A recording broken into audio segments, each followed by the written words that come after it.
Okay, so it's not a lot new, really. It's just kind of all together the same stuff. So here's our function, f of x equals x squared x minus. Let me run over it again with you real quick. It's pretty much everything we've been learning, except the only real new part is you're going to need to put on your graphing calculator and find the max or the min, the local max, which we've done in the previous exam, right? So it's pretty much stuff you already know how to do. Let's take a look. So first off, they're going to say find the end behavior. So we know about that already. The end behavior is you just multiply it out plus x cubed, so it's going up. So there it is, x cubed. They want the end behavior. That's what we already know how to do. X-intercepts, that's the zeros. That's just looking and saying, what will make that thing 0? Plugging in x is 0 or x is 3. So we get 0 and 3. We already know about that. Then they come down and say, what are the y-intercepts? I don't know. Did you get that question on the last exam? Remember, to find intercepts, you make the opposite letter 0. I don't know if you caught that. So whenever they answer, that'll come up again and again and again throughout the class. Calculus, you know, it's a really, really common question.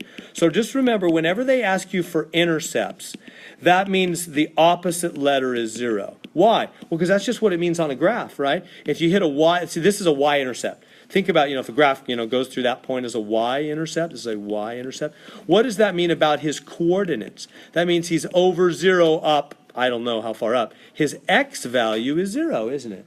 That's just what it means to be a y-intercept on a graph. Your x coordinate has to be 0, doesn't it? If you're on the y-axis, you're over 0, aren't you? So just remember that. That's always what we do. And there was one on the exam you just took. Whenever they ask us for intercepts, we just make the opposite letter 0. So y-intercepts make x 0. So that means I take that function, f of x equals x squared times x minus 3, and I make x 0. So I just go boom, boom. And what is f of x or g of x or h of x? That's y. Remember that? The function letters are always y.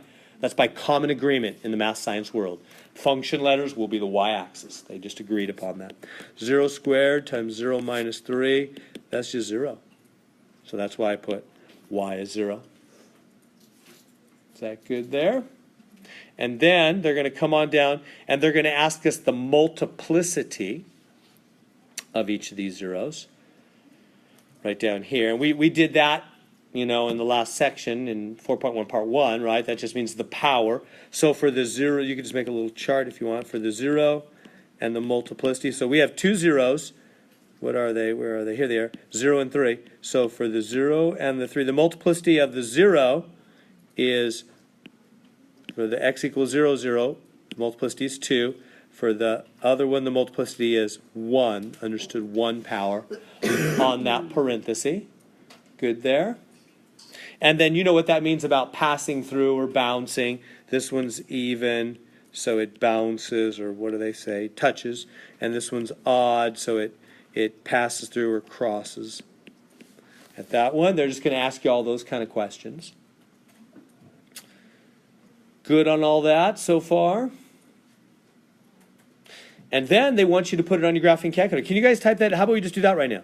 Basically, the rest is graphing calculator. Can you just type that in to y1 on your graphing calculator and hit the graph? But just make your window, I don't know, did they ever specify? Just make it negative 10, positive 10, negative 10, positive 10 if they didn't specify. So type into your graphing calculator x squared times, you don't have to FOIL that or anything, just type it in exactly like it looks, x squared, parenthesis x minus 3, and hit the graph button with your window, negative 10, positive 10, negative 10, positive 10. So there's graph C. So you should get something that looks like, oh no, they told the window right here. I didn't notice. Okay. Yeah, when they give you that, they're telling you the window. So this is the x min is negative 5, and this is the x max is positive 5, and then negative 10, positive 10 for the y. Right? So this is x min, x max, y min, y max on that. So that's what they want you to do from negative 5 to positive 5, and the window goes from negative 10 to positive 10 on the y. And then you'll get a picture that looks just like that. Okay, and then in that window, they want you to find the local max. How do I know? Well, because they're not really saying local max, but right here they're saying the turning points. Can you read that? Is that kind of small? They want the turning points. So, in fact, yeah. So the turning points. So how do we find that? Well, as you look at graph C there, right here and right here, those are both turning points, aren't they? So how do we find the coordinates of those turning points? Well, this one is clearly 0, 0. The little button. 0, 0. That one's clearly 0, 0 right there. Look at the weird way, guys, I don't want to, and gals, I don't want to waste I don't want to waste any of your time on your homework. So I want to let you know, they're going to make you type it in all weird like that. Because they say, use a comma, round to 2 decimal places. Isn't that dumb? They mean even the 0. It's still like 0.00. So that's what you have to actually say. So, you know, back when I first did this homework, it frustrated me years ago because I kept typing in 00 and I kept saying no. So I don't want to waste your time. So there it is. Make note of it. This what number? This is number 1. We're still on number 1, aren't we? This is number 1 in 4.1 part 2. So number 1 in 4.1 part 2. There's a part 1 and a part 2 in your homework. So there it is. You got to type in 0 that, and then the other one is this. Now, how did they find that this other point is really 2, negative 4? Graphing calculator.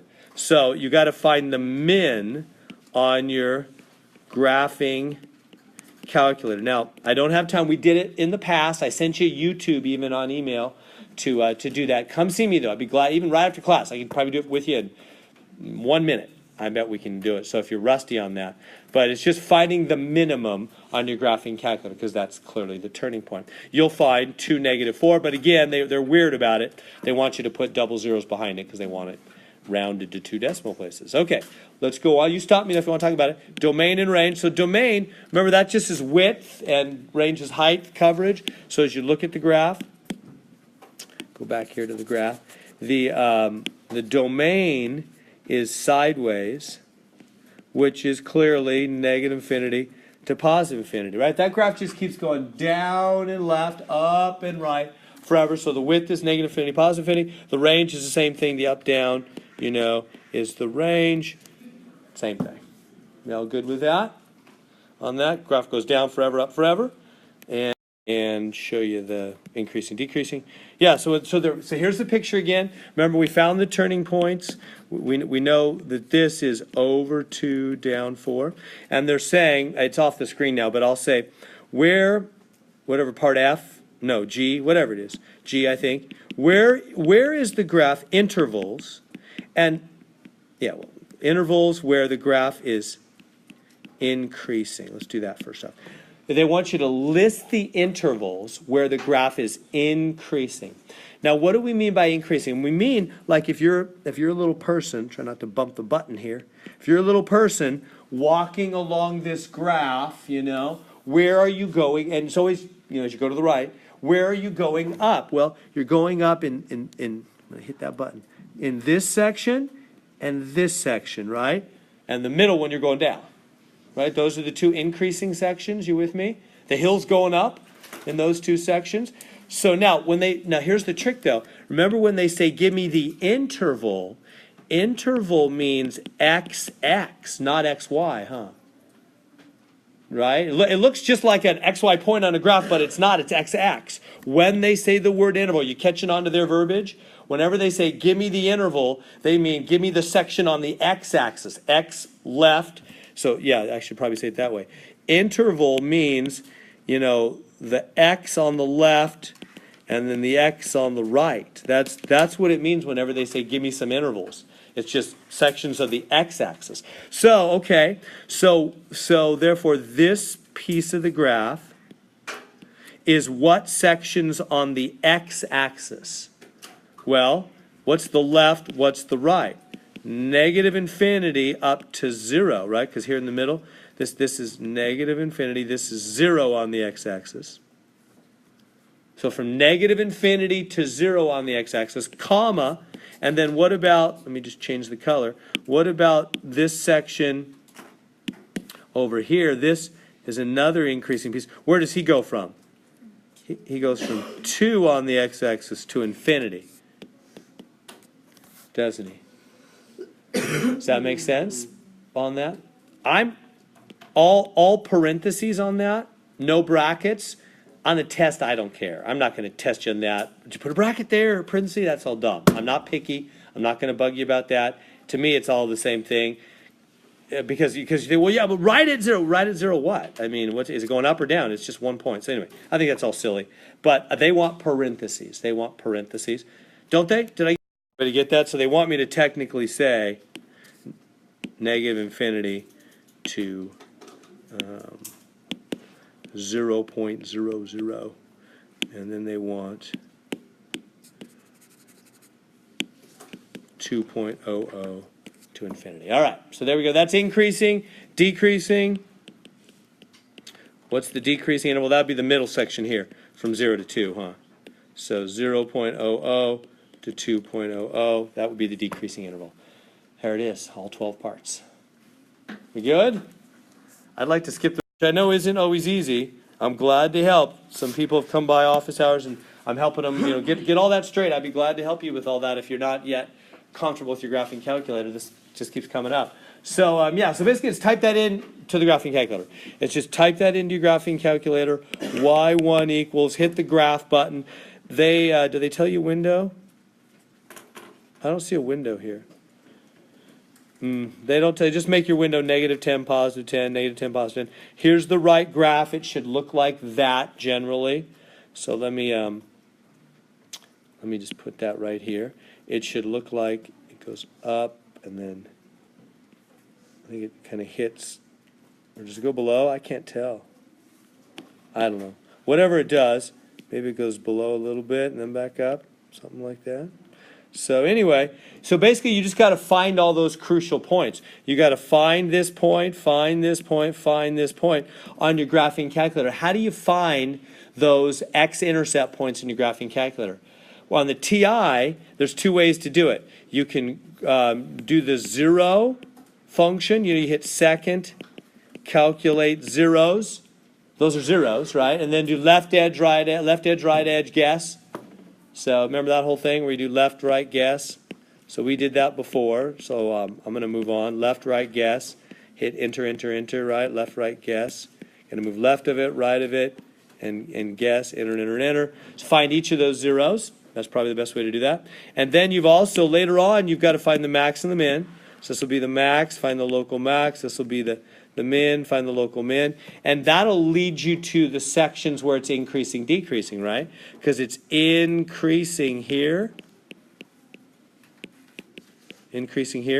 and it's increasing here. Which are, see, the max and the mins tell you where it starts and finishes the increasing, decreasing sections.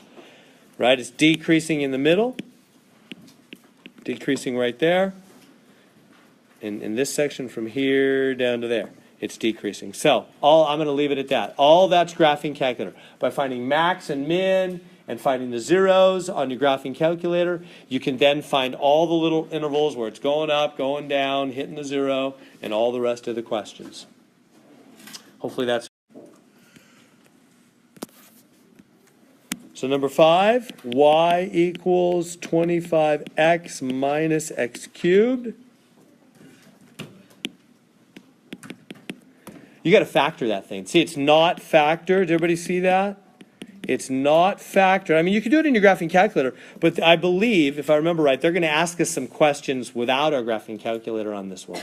So I would, therefore, put those kind of questions. Anything that you can do without a graphing calculator is fair game for part 1 of the next exam, right? There'll be part 1 with no graphing calculator, part 2, same thing as the last exam. They're every exam is going to be that way. Part 1, no graphing calculator, part 2, graphing calculator. So, can you find the zeros of this thing without a graphing calculator? Yeah, factor it. See how it's not factored? You know what I mean? Like, look back.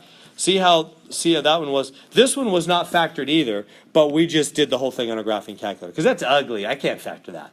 Those are just ugly numbers. I just type it in the graphing calculator. But see how, let's go back here, to this one. See how this one's all factored? All the rest of them were like that. They were already factored. So it's easy to find the zeros when they're already factored, or if they're not, then just graphing calculator for a real ugly one. But here's one that's not too ugly, yet it's not factored. So I can do it by hand, but I need to do a little bit of work to make it in the right form. Factor it. How do you factor this? Take out the x. First step, take out the x. 25 minus x squared. Then what? 5 minus x, 5 plus x. Good like that. Now it's factored. So now you can tell the zeros, the multiplicity, all the rest is pretty much the same. Can I just leave it at that? On that, right? The zeros are 0, 5, and negative 5, aren't they? And their multiplicity is all 1. They're odd. It passes through on all of them. And away you go, right? Is that good? So there's factoring. I think number 6 is hard to factor if I remember right. So let me go there if I can flash off that. I think so. It's pretty ugly, though.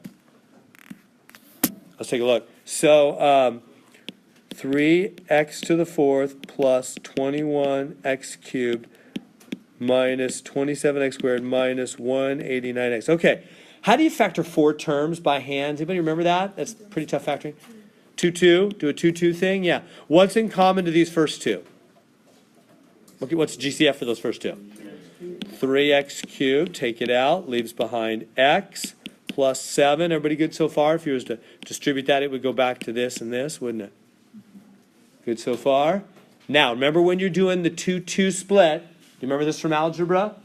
2, 2, so this is, here we go, this is the kind of thing that happens in calculus, is you have to really know algebra. So here's a for instance. Did you really come out of algebra as a master? Me either. I didn't. I had to really brush up on a lot of things as I moved into pre-calc and calc. So here's one of them I'm glad to help with. So, I was totally fuzzy on this coming out of algebra, but you need to get crystal clear how you factor 2, 2. This comes up in calculus. How do you factor 2, 2? Well, you do the first 2, and then when you get to the second 2, this is going to match. Just bring it down. Automatically it's going to match. Then that helps. Now, probably. Very likely it's going to match. So what would I put out front? Negative 27x, because that would make negative 27x squared. And I bet you 27 times 7, try your calculator, is 189, isn't it? 144. Yes, it is. So you see how I predicted that? Because I know that's how they do these 2 2s. They match, if you remember that from algebra. Now, I'm not done there. Why am I not done? Why is that not factored? You remember that much detail from algebra? We can't stop here. It is not factored right now. It's partially factored. This. No minuses or pluses outside of parentheses. That's what it means to be factored. All minuses and pluses are contained in parentheses. I call them horses. It's like a loose horse. It's got to be corralled. You can't have any minuses or pluses running free. They've all got to be in the parentheses. So we're not done. We have one more step. These two, what do they both have in common? The x plus, big old parentheses x plus 7. And a 3 and an x. Do you see all that? It's kind of tough, a little bit. See, Matt, let me help with this way. If I had 3x cubed w, let's say, minus 27xw, you would look at these two terms, you go, oh, they both have a w and 3x, and you do parentheses, and you go, okay, 3xw times x squared minus 3x squared w times 9, right? Yeah, that's what you would do, right? But instead of w, they have this parenthesis x plus 7, same thing. It's just a common piece, right? So just take out what's in common. 3 and x, they both have 3 and x, and the x plus 7 like a w, right? And then you have another set of parentheses. This times what would go back to that? X squared. And this times what would go back to that? Minus 9. Yeah. Good? So far, am I going too quick? Right? 3x, x plus 7 times this would be 3x cubed, x plus 7, right? And this times this would be 27x, x plus 7, right?